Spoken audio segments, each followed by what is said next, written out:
Hey everyone, this is DND number 1, A Healing in Jesus' Name, Chapter 3. One of the judges spoke into the microphone. Attention everyone, before we move on to the next portion of our tournament, we want to announce the winners of the forums competition. Eric looked up, curious to see Shelley's reaction. He knew exactly where to look because this time he hadn't let her out of his sight. When they called her name for third place, her expression fell, and his heart went out to her. During their brief conversation, she told him that winning didn't matter, yet he could see that it had. He watched as she leaned forward, her elbows resting on her knees, her head in her hands, a childlike pout on her face. He had to smile. She was very readable and entirely too cute. He blew out a breath as he thought of his base reaction to her, acknowledging the fact that he found her very attractive. Shaking his head at his weakness, he struggled to push the thoughts from his mind. New scene. When the women's sparring began, Shelley sat totally entranced. Could she ever progress far enough to be able to hold her own in a sparring match? She noticed one girl in particular who stood out from the others. The girl was beautiful. Shoulder-length blonde hair, tall and lean, a taekwondo brown belt with a killer smile. She glowed with confidence, practically oozed with it. Shelley picked her to win, and sure enough, she did, with ease. When the tournament finally ended, Shelley watched as one by one the names were called, and Eric and Ricky assisted in handing out trophies and ribbons and certificates to the participants. Unable to sit still during the long awards presentation process, she left to freshen up in the restroom and then headed to the lobby to meet Eric Kino, excitement and apprehension building. To calm herself, she strolled around, reading the plaques and trophies on the display that were on display. Her daughter, soon to be a college freshman, had just graduated from this school. Shelley searched for and found Bree's name on 2 of the cheerleading plaques and allowed a proud smile to cross her lips. Ambling around to the doors, she peered out. The early June temperatures had already reached record highs. Heat waves distorted the street and cars, but Shelley didn't mind the heat. In fact, she loved it. She loved getting into her car after it had been sitting in the sun with the windows up. It felt comforting, like slipping into a hot bath. She turned. Oh my goodness, I'm going to have to pause for a minute because I forgot I left my chicken boiling in a pot. Hold on a second.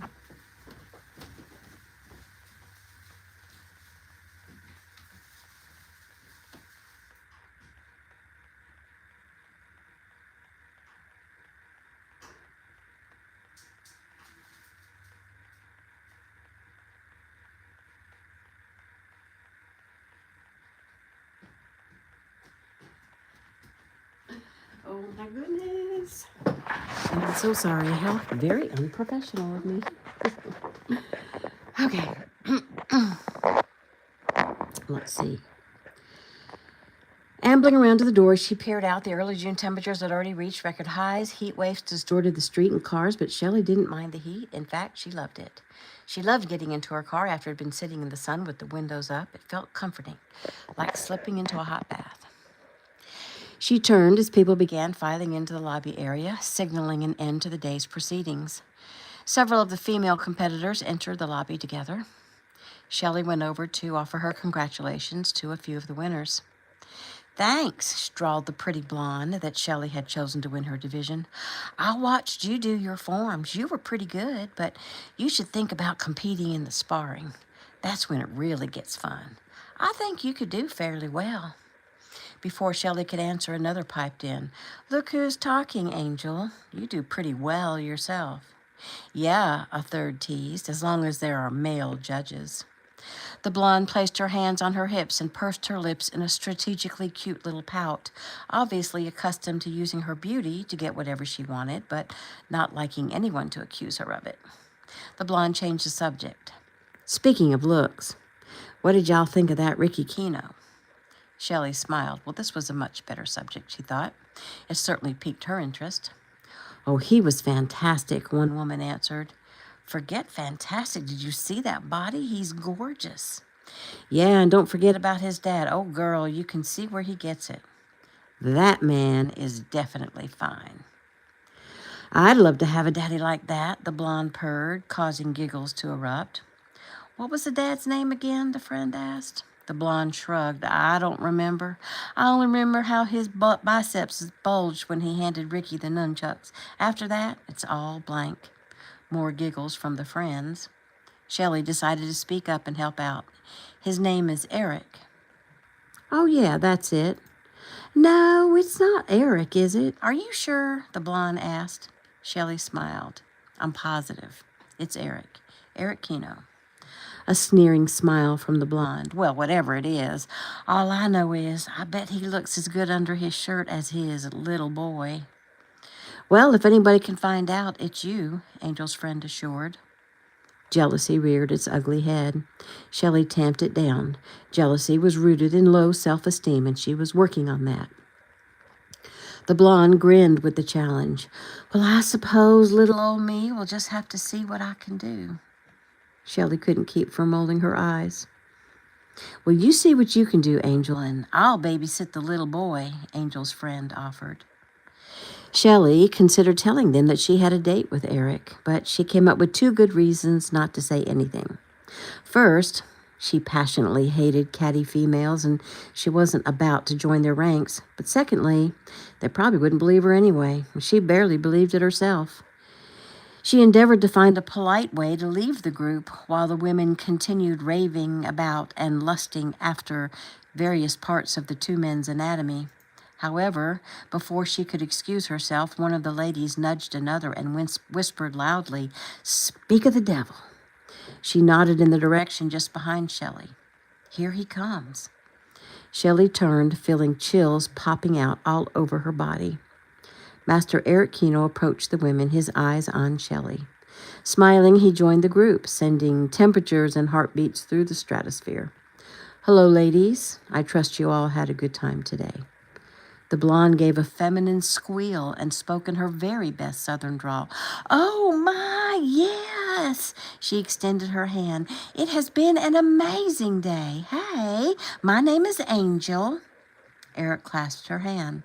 Well, it's a great pleasure to meet you, Angel. I'm Eric. Oh, I know who you are, she tittered. The others began offering hands and blurting out names. Eric took each lady's hand as they introduced themselves, all except Shelley, who was succeeding in self-control. Angel nudged her. Speak up, honey. Don't be shy. He doesn't bite. Shelley knew the words Angel spoke had been constructed to make her feel small and look silly, and it worked. What she didn't know was if Eric purposely rescued her with his words and actions, because he turned to Shelley with a familiarity that didn't yet exist and gently brushed a stray hair back from her face, which, for the umpteenth time that day, had reddened. Oh, this one I already know, he said softly. The others looked on, their faces a mix of surprise and envy. There was an eternal moment of awkward silence, which Eric finally shattered. Are you ready to go? He lifted Shelley's bag. Excuse us, ladies, he nodded, as he turned and placed his hand on the small of Shelley's back. She wanted badly to turn to the group and make some kind of childish gesture, like sticking out her tongue. But no cattiness. She held her breath at the feel of Eric's warm hand resting gently on her back. The evening was about to become very interesting. Outside, Eric opened the passenger side door and tossed Shelley's bag into the back seat of the charcoal gray sedan that he'd rented, and then held the door for her. Once she was settled, he smiled at her, shut the door, went to his side, and climbed behind the wheel. Turning to her, he held out a ribbon. I picked this up for you. You missed the announcement of your name when it was called, so I kept it for you. I thought you'd like a keepsake of your first competition. Shelley modestly accepted the green ribbon from his hand with 3rd place boldly printed in gold. Oh, thanks, she replied, obviously embarrassed. Eric smiled. She was definitely adorable and much too easy to read. Shelley looked down at her hands. I was out in the lobby during the announcements. When I didn't show to pick up the ribbon, I suppose that made me look like a sore loser. She laughed softly. Maybe I am. She had him smiling again because her honesty was refreshing. Except you didn't lose, he said. 3rd place is nothing to be ashamed of. In fact, you should be happy with yourself. It's quite an accomplishment to place in your very first tournament. Oh, you're very kind, she answered, offering a small smile. She shrugged. I suppose I wanted more. He watched her as she rubbed her fingers over the ribbon, studying it. He reached over and patted her hand. Well, maybe we can do something about that. And without waiting for a response, or maybe to avoid one, he started the car and pulled out of the parking lot. If she allows him, he thought, he'll give her more. He's about to present her with the opportunity of a lifetime. Others would give anything for what he was about to offer her, a chance to compete in the mart. To the world, a mart competitor was a super athlete. We'll just see how much more she really wants. They rode in silence, and Shelley used the time to steal a look at the dark, handsome man as he drove. He was like something out of a fairy tale, and she found it difficult to believe that she was in the same car with him. Her eyes were drawn to his hands, where they rested on the steering wheel. He touched her hand moments ago as if he'd known her a long time, and somehow it felt as if he had. She rolled her eyes because, even in her own mind, that sounded so cliché. She wondered what he was thinking, what it was about her that interested him. Her attention was drawn to his driving as he maneuvered through traffic around a raised median and into the parking lot and stopped suddenly enough to press her into the seatbelt. She gave Eric, who was looking rather sheepish, a sideward glance. Oops, I have a feeling I'm not in California anymore, he quipped. Shelley laughed. She appreciated the semi-quote from one of her favorite movies. Her children would also have appreciated his remark, because he was unknowingly playing their game. He'd brought her to a local Italian restaurant at the corner of a busy intersection, yet the windows glowed with a soft, welcoming light, and the aromas had her breathing deep and smiling. They were seated at a small table in the corner by a window. The atmosphere was subdued, with only a single candle on each table. Shelley loved the ambiance, candlelight, soft music, the delicious smells of garlic and spices. She'd actually been here before with her ex, but she didn't remember it being so cozy. Eric peered across the table into Shelley's sweet face, glowing in the flickering candlelight, and wondered what marvelous thoughts were running through her pretty head. A waiter brought menus and water. Eric was anxious to have the ordering and small talk out of the way and watched as Shelley perused the menu. Are you a picky eater? She laughed. Oh, just the opposite. I have only one problem with food, and that is that I love everything. Well, except for boiled okra. I can't stand the slimy feel of it. Boiled okra, huh? Well, we'll have to avoid it at all costs.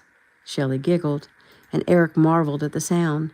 He found he wanted to make her laugh again, soon, but business first. Once they gave their order, Eric turned to Shelley, clearing his throat. He searched for the right way to begin. So, tell me how you feel about the martial arts. Shelley brightened, her eyes shining. How I feel? Well, I guess I've been in love with the martial arts since I was a little girl, but I'm a late bloomer, and I've only recently started to learn. Well, it's never too late, he said. He added a caveat, as long as you're fully committed to your training. Are you? She never hesitated. Oh, absolutely. So what is it you really wish to accomplish in the martial arts? Her lips pressed together tightly. She certainly wasn't going to tell him that the next time a man tried to hurt her, she wanted to be able to bash his face in. So she went in another direction. I've always wanted to be able to, well, do what they do. You know, Bruce Lee, Chuck Norris, Ricky Kino. She smiled, as did Eric. I guess that's it. I want to be a martial artist like the experts, like the masters. I mean, like you. Eric momentarily lost his train of thought. He took a quick, deep breath and gathered his wits. And so, doing what we do, what do you think that would get you? She looked down, and he watched her as she seemed to struggle with the answer. Perfection, she finally said.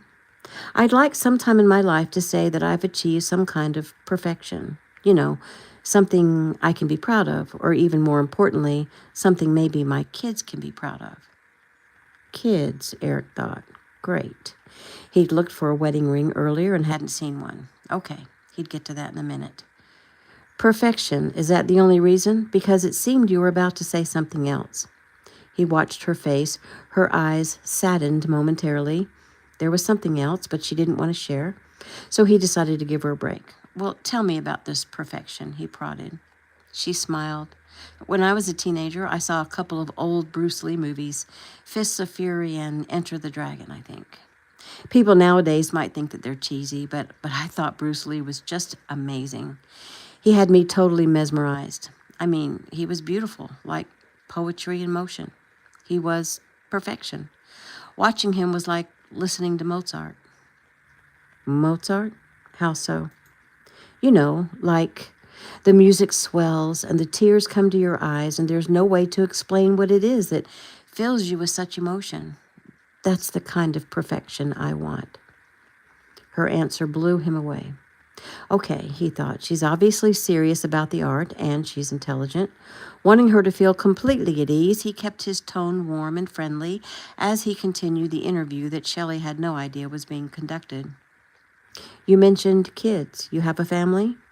He caught the change in facial expression, from a woman bent on achieving a goal to the most angelic expression of love he'd ever seen. I have 3 children, a girl and 2 boys. Bree is about to be 18, and Mark is 8, and Joey 6. They're great kids. His eyes widened ever so slightly. 18? I don't mean to be rude, but how old are you? You must have been a baby yourself when you had your first. She shrugged. I suppose I was. I just turned 16 when I found out I was pregnant. I was actually only 15 when I first met my husband. He frowned. You're married?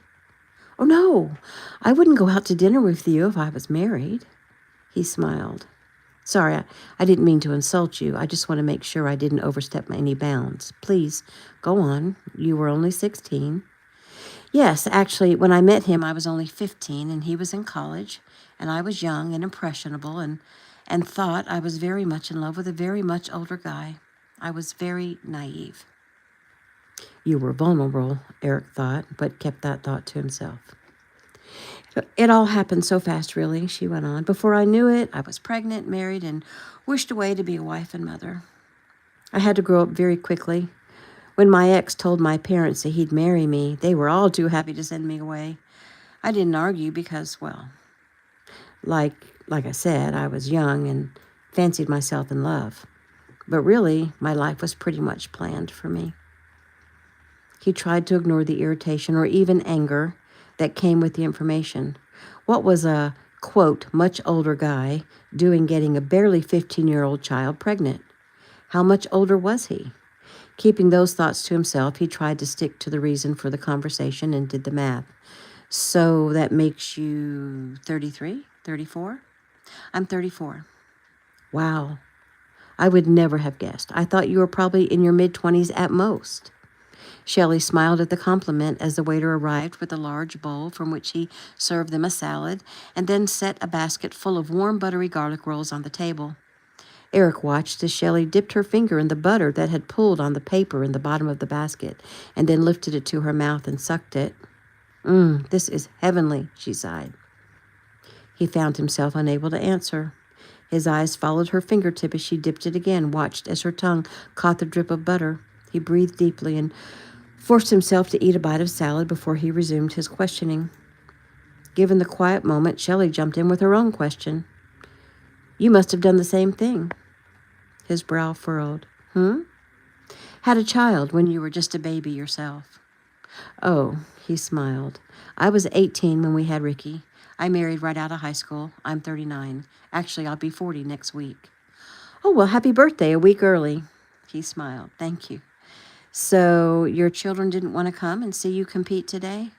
Oh, they would have loved to come, but Bree's in New York. She desperately wants to be an actress, and she was lucky enough to get to do some summer theater off of Broadway. The 2 little ones are spending the summer with their father. How long have you been single? A little over a year. And you? My wife died of cancer 10 years ago. Oh, I'm so sorry, Shelley offered. Thank you. He smiled to change the subject, and because he suddenly felt like smiling. She was divorced, and he was happy about that. He knew the thought was not very charitable. He also knew, as a Christian, that divorce is not recommended.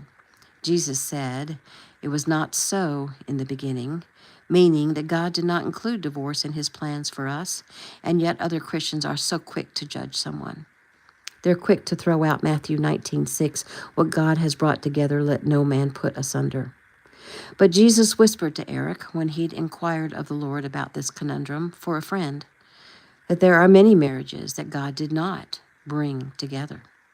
It's an assumption that because two people marry, God brought them together.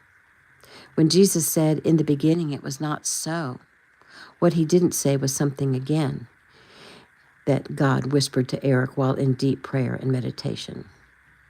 It was not so in the beginning. God created Eve for Adam. Adam is not the only one with this advantage.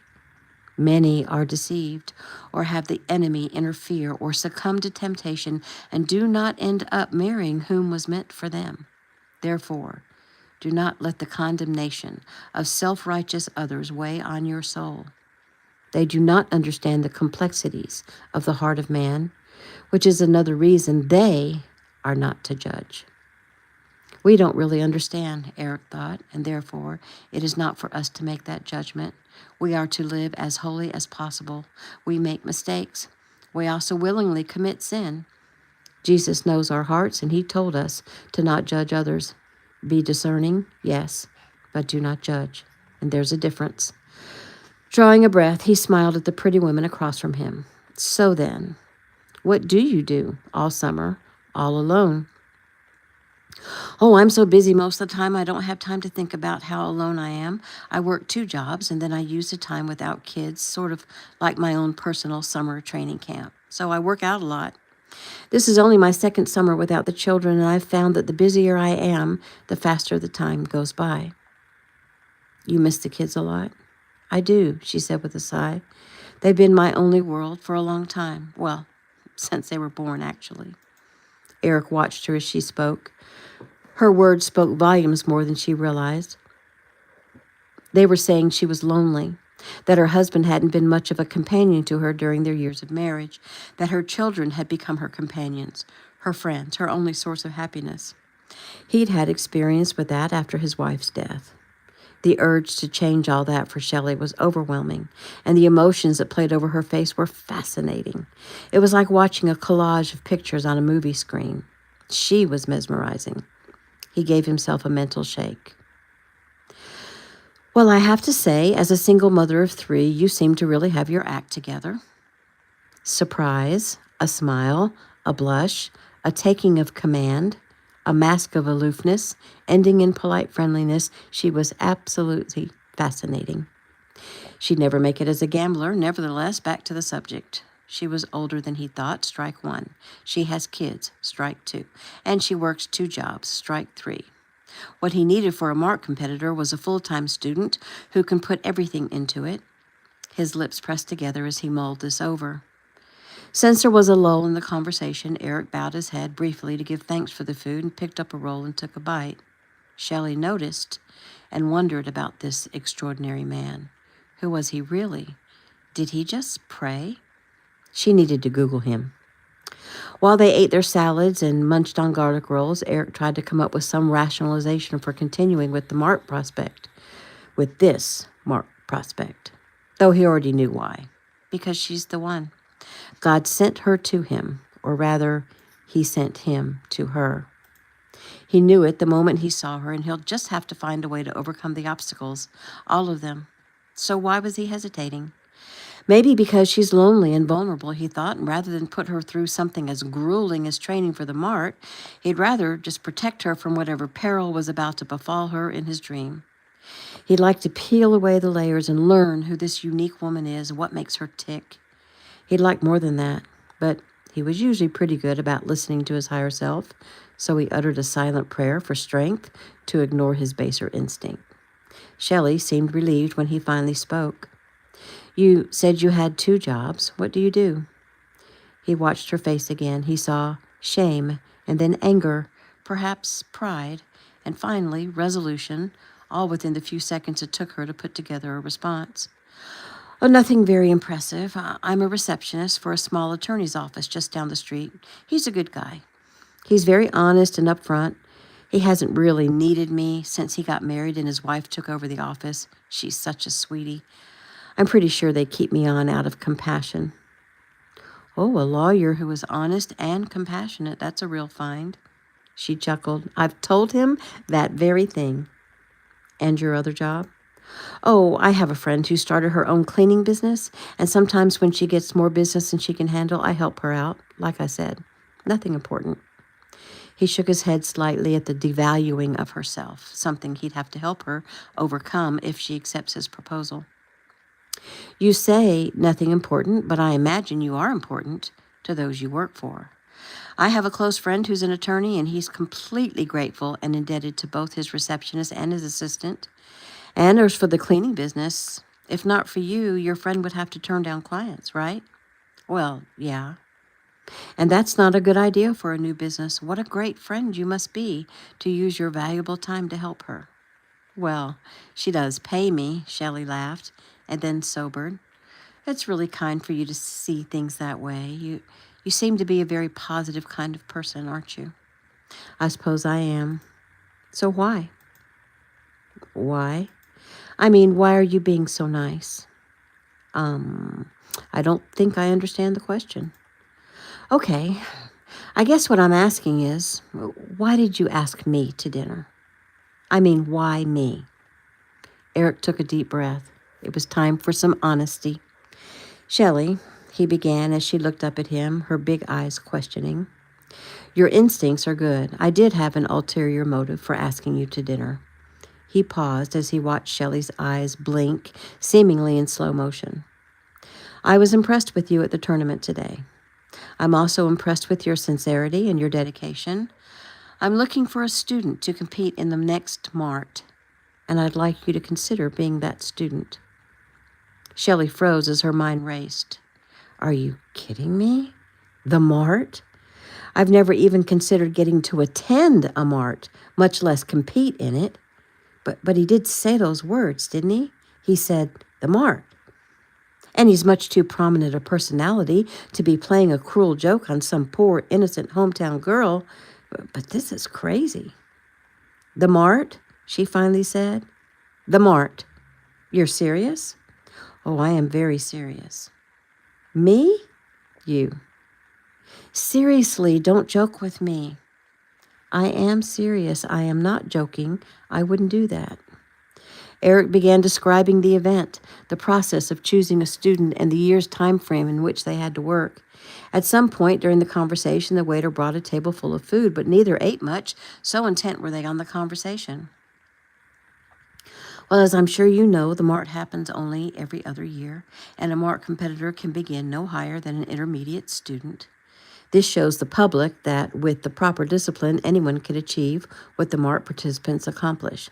And it becomes a test of the instructors as much as the competitors, because you must achieve black belt in the given year in order to compete. So you think you can turn me into a black belt in 1 year? No. I think you can turn you into a black belt. I'll just show the way, sometimes give a push. However, mostly you'll learn from your own experiences. What experiences? Well, most mart competitors compete in as many tournaments as possible during their training. If you decide to do this, there'll be as many tournaments as we can squeeze in between now and the mart. Am I at the same level as the other competitors? Well, most are a little past where you are in experience. Still, no instructor is allowed to begin working with their student until June 1st, the year before the mart. So we're only behind by a few days, assuming the other instructors have been honorable. And what if they aren't being honorable, as you put it? He shrugged. Well, then that's between them and God. There's nothing we can do about it except win, Eric said with a gleam in his eye. He went on to describe how hard she'd have to train and the tournaments in which she'd have to participate as part of the learning experience. As Eric spoke, Shelley became more and more excited, asking endless questions. He realized he was enjoying her enthusiasm. It made him see his profession in a fresh light. It also made him realize how naive she was, because she'd definitely not be so naive at year's end. She'd be a tough, seasoned athlete, ready to take on the world. And then he wondered, do I really want to do this to such a sweet woman? He shook his head. That thought came from the enemy. God brought him to Shelley. He knew that for sure. Training her for the mart would be doing her a great service, putting her in a category most people could only dream of. He ventured to tell her that the mart champion would win by the best of 3 rounds or a knockout, and there would be only limited safety equipment. For just an instant, he thought he saw fear in her eyes, but he ignored it. Any more questions? Yeah. Why me? I mean, you don't know me. You still wouldn't know me if I hadn't coincidentally run into you. Well, he wasn't ready to tell her it was because he'd seen her in a dream and he felt it was God's path for her. Not yet. Still, he couldn't lie, so he gave her truths. Well, first, there are no coincidences. God's universe is not chaotic, nor is it random. There is order and a reason for everything. And I believe there was a reason for our meeting. Secondly, being who and what I am, it is second nature to me to act on instinct, and I'm usually right where that's concerned. You caught my attention when you ran into me. I watched you compete, and you impressed me. I need a student, and I want you to be that student. He smiled and picked up his fork. We better eat before the food gets any colder. In between bites, Eric tackled the next portion of the interview. There are some problems to be worked out if you decide to become my student. The first is, I need a full-time student, someone who can train from early in the morning until the evening, 6 days a week. He watched her expression fall as she shook her head. Well, that lets me out right off the bat. But we just barely make it on what I make and the child support from my ex. There's no way I could take a year off of work. Well, you'll be backed by sponsors who will take care of all of your living expenses, he said. Shelley turned that piece of information over in her mind. She remembered he'd said this was the first problem. Well, what's the other problem, she asked without committing to anything yet. The second problem is there will be times during the coming year that you'll have to travel to tournaments, and childcare may be a concern. Travel for how many days at a time? Maybe 2 or 3, sometimes as long as a week. She shrugged. Well, I think childcare can be worked out. Between Bree and Robert, he's my ex-husband, and my friend in the cleaning business, I think the boys will be fine. She grinned. That's 2 down. Any more problems you need me to take care of for you? She asked sarcastically. Eric's eyes sparkled at her use of sarcasm with someone she just met. It told him that he did not intimidate her. He could already see her strength, even if she couldn't. Well, there's just one more, he said. Your age. Shelley's eyebrows shot up and she gave a slight chuckle. Well, unless you found the fountain of youth, I'm afraid there's nothing I can do about that. Well, the women you'll be competing against will be younger than you, some by as much as 10 or 15 years. And what that means is you'll have to work twice as hard as them. No, make that 4 times harder. It won't be easy. But if I didn't feel you were capable of pulling it off, I wouldn't be talking to you. He waited for her response. She took a bite of food, chewing it slowly as she thought. He watched her mouth move. Her upper lip was drawn up like a bow, making her appear to be smiling. She wore no lipstick, yet her mouth was full and pink, and he wondered what it would be like to taste that mouth and then quickly push the thought away. Well, what do you think? He asked impatiently, more so with himself than with her. But wait, before you answer, I think I should warn you. I'm tough. I mean, my students succeed because I'm tough. I'm stern, and I don't allow any excuses. And now that you know that, what do you think? Let me get this straight, she said, shifting in her chair. You, Eric Kino, renowned master of the martial arts, she proclaimed dramatically, want me, a nobody, to become your student. He had to interrupt. Well, you're not a nobody, but we'll talk about that later. Please go on. She shrugged. Not only do you want me to be your student, but you want to take care of all living expenses while I train. You also want me to travel around the country, which is something I've always wanted to do. She shook her head in amazement. I don't see how in the world I could turn you down. I'd have to be crazy. It's just so hard to believe that little old me could be a Mark competitor. Eric grinned. Then you're saying it's a deal? A very big deal, she exclaimed. But there is one more thing, though, she said timidly. Go ahead, Eric prodded, hoping it would be something that could be easily handled. Well, please don't think that I'm trying to take advantage of you, but she paused, struggling with herself.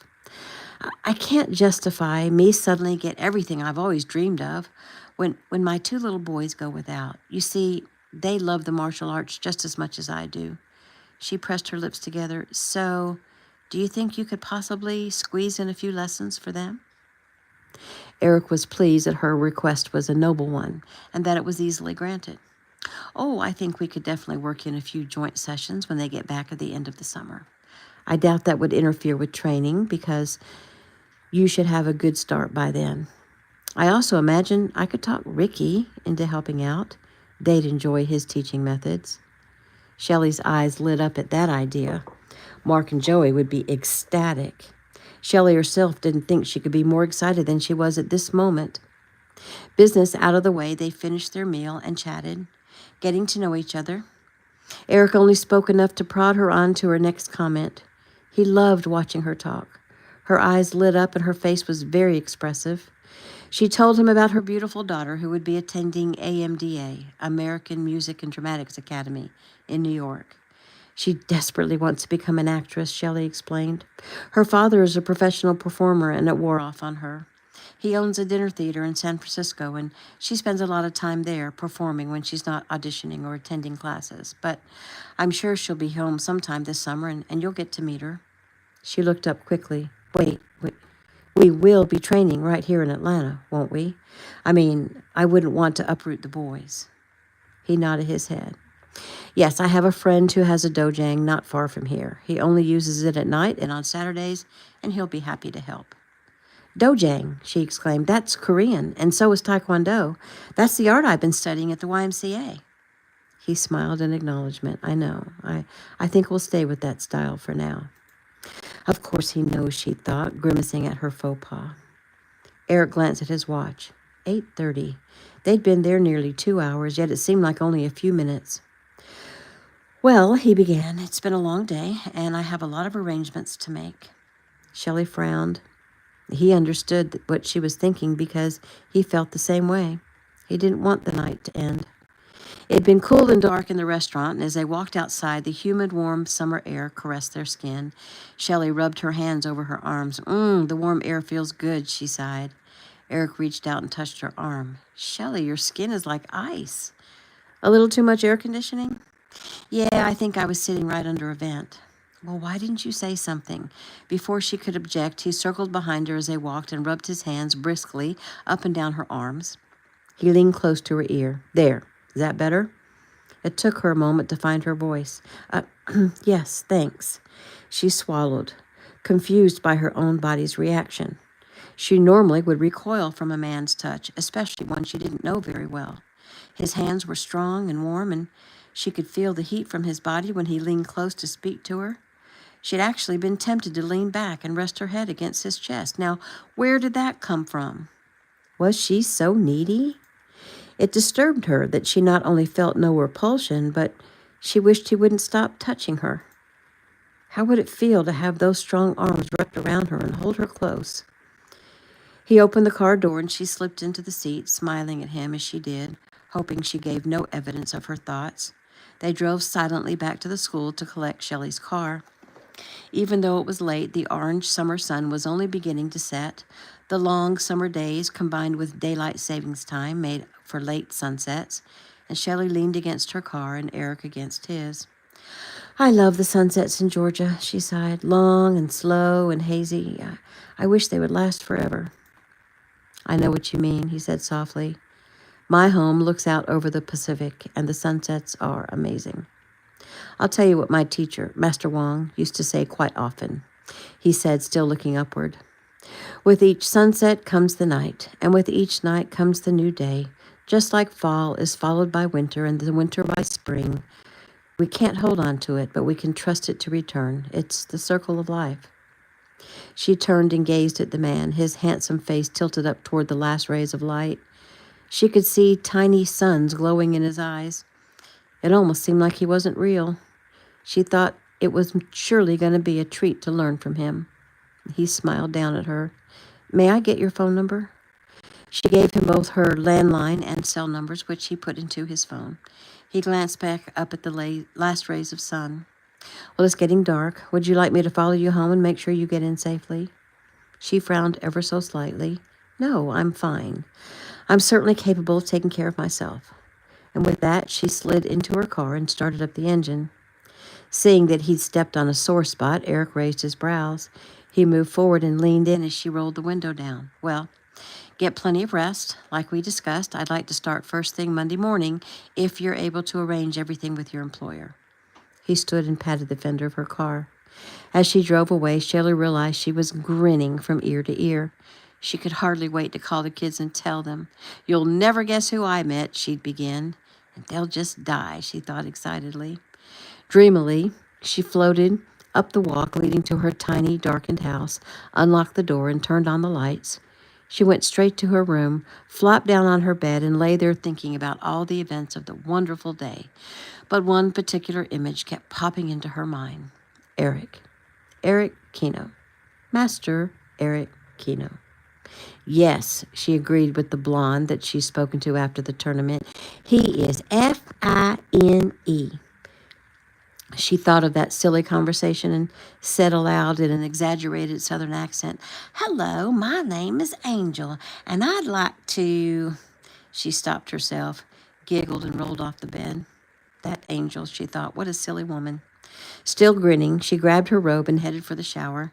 She wondered if she'd ever stop smiling. Matthew 6:33. But seek ye first the kingdom of God and his righteousness, and all these things shall be added unto you. And that is the end of chapter 3.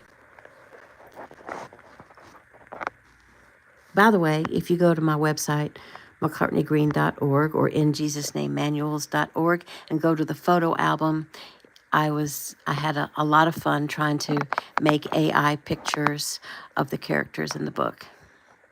Don't scroll too far down, though, because there'll be spoilers.